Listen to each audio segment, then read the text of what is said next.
High সবাইকে, কেমন আছো তোমরা সবাই? আমি আবারও চলে এসেছি একটা নিউ ব্লগ তোমাদের সাথে শেয়ার করতে। রীতার সাজ সংসারে তোমাদের সবাইকে ওয়েলকাম। সকাল সকাল আমি একটু ব্রেকফাস্ট বানিয়ে নিচ্ছি। প্রচণ্ড গরম পড়েছে, তাই আমি আজকে লুচি পরোটা কিচ্ছু বানাইনি। দেখো এখানে আমি নিয়ে নিয়েছি একটু চিড়ে, তার সাথে চিনি আর একটু আমুল দুধ দিয়ে দিলাম।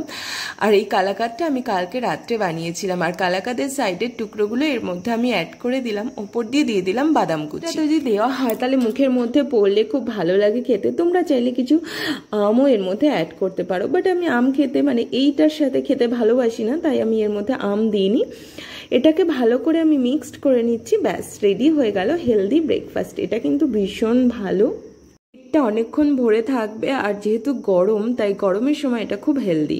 তো দেখো তারপরে আমি স্নান টান করে চলে এসেছি। যেহেতু আজকে সানডে তাই আজকে আমার শ্যাম্পু করার দিন।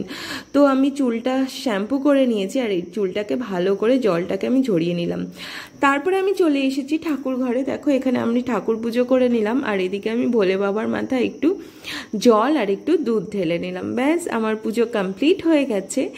এরপরে আমি ভাবলাম যে যেহেতু আজকে বাড়িতে আছি তো আমি একটু বাগানে চলে এলাম। দেখো ছুরি নিয়ে চলে এসেছি। বাগানে কি করতে এসেছি বলো তো?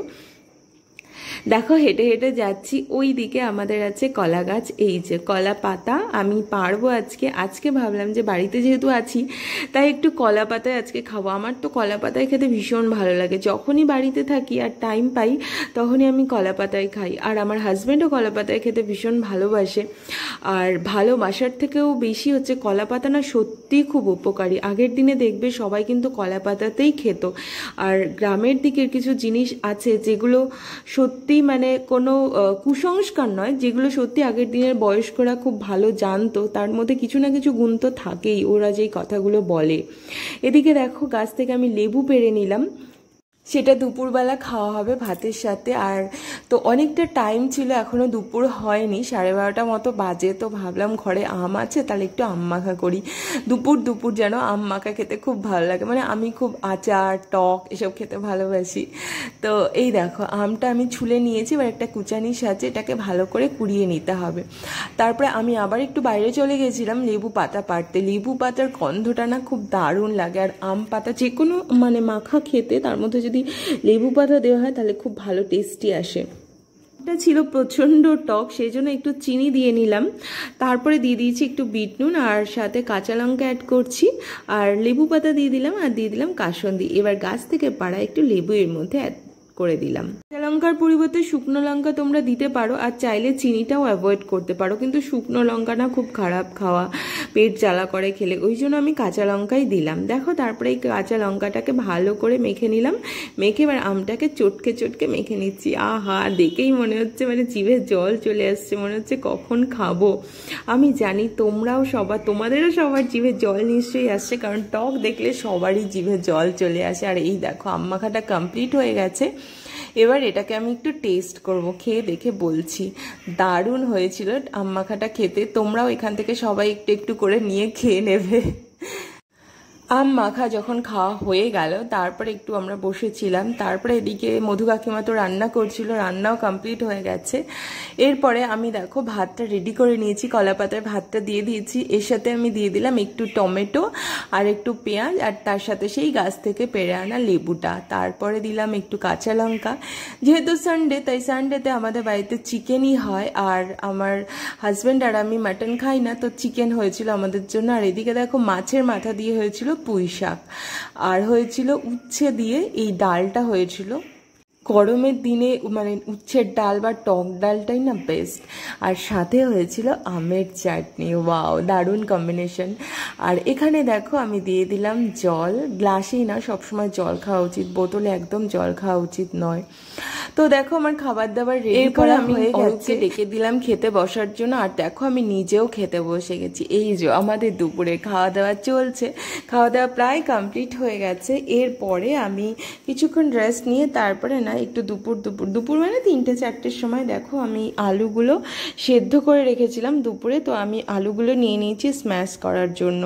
একটা আলু স্ম্যাশার নিয়ে নিয়েছি, এটা দিয়ে আমি একটা চেপে আলুগুলোকে একদম পুরো মিহি করে দিচ্ছি। দেখো কি বানাবো বলো তো আজকে এটা দিয়ে? এটা তো বোঝাই যাচ্ছে যে আমি একটা স্ন্যাক্স বানাতে চলেছি। এখানে দেখো টমেটো কুচি, পেঁয়াজ কুচি এসব নিয়ে নিয়েছি।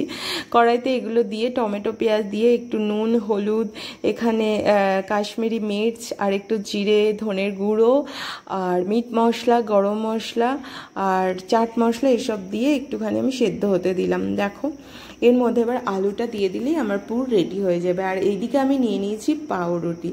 আজকে আমি বানাতে চলেছি ব্রেড পকোড়া, মানে chicken pakora, bread chicken pakora. খুব ইজি, আর এটা জানো তো চিকেন পকোড়ার থেকে অনেক বেশি টেস্টি হয়। তো দেখো এখানে একটা গ্লাসের সাহায্যে আমি পাউরুটিগুলোকে গোল গোল করে কেটে নিচ্ছি। এটা চাইলে বাটির সাহায্যেও কেটে নেওয়া যায়। আর সাইডে যে টুকরো টুকরোগুলো করা ছিল সেইগুলো নিয়ে আমি একটা ব্রেড কামস বানিয়ে নিলাম গুঁড়ো গুঁড়ো করে। আর এদিকে যে পুরটা বানিয়েছিলাম সেটা ওই পাউরুটিটার ওপর দিয়ে দিলাম। পুরটা দিয়ে সাইড দিয়ে আমি একটা ময়দার গোলা বানিয়েছিলাম, সেই গোলাটার মধ্যে এই গোলাটা সাইড দিয়ে দিয়ে দিচ্ছি। তাহলে কি দুটো রুটি একসাথে আটকে থাকবে। এই দেখো ঠিক কীভাবে দিতে হবে। এবার ওপর দিয়ে আরেকটা ব্রেড দিয়ে দিলাম, দিয়ে এবার এটাকে ভালো করে চেপে দেবো। এবার যেই ব্যাটারটা বানিয়েছিলাম সেই ব্যাটারে ডুবিয়ে এবার পাউরুটির গুঁড়োগুলোর সাথে ওপর দিয়ে আরেকটু দিয়ে দেবো। এই পুরো রেসিপিটা আমি খুব তাড়াতাড়ি দিয়ে দিচ্ছি যাতে খুব সহজেই তোমরাও চাইলে বাড়িতে বানিয়ে নিতে পারো।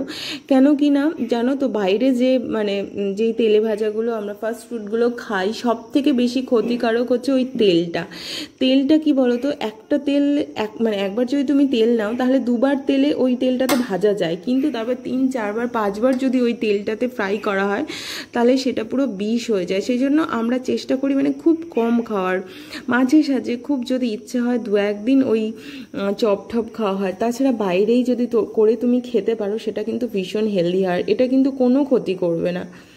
দেখো এবার পুরো এই জিনিসটা রেডি হয়ে গেছে। এবার এটাকে আমি কড়াইতে দিয়ে দিলাম। আর রান্নাঘরে দেখো কত গরম, তবু কিছু তো করার নেই, খেতে হলে একটু কষ্ট তো করতেই হবে। আর আমি দেখো ঘেমে নিয়ে পুরো একাকার হয়ে গেছি। তো মোটামুটি আমার ব্রেড পকোড়া রেডি হয়ে গেছে। আর এই দেখো সস দিয়ে গরম গরম পরিবেশন করবে, এটা খেতে খুব দারুণ টেস্টি হয়েছিল। তারপরে দেখো আমার মোটামুটি হয়ে গেছে। এবার ঘরে সব বাসন কোসন আমি নিয়ে চলে এসেছি, সব জিনিসগুলো গুছিয়ে রাখবার খাটে রেখেছি বলে আমার হাজব্যান্ড ভীষণ বকাবকি করছে।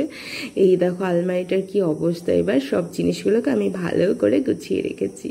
আর তারপরে আমার গরম লেগে গেছিলো বলে আমি একটু বানিয়ে নিয়েছি লেবুর শরবত। এটা কিন্তু খেতে দারুণ। বাজার থেকে নিয়ে এসেছিল আখের রস, আর আখের রসটা ছিল খুবই মিষ্টি।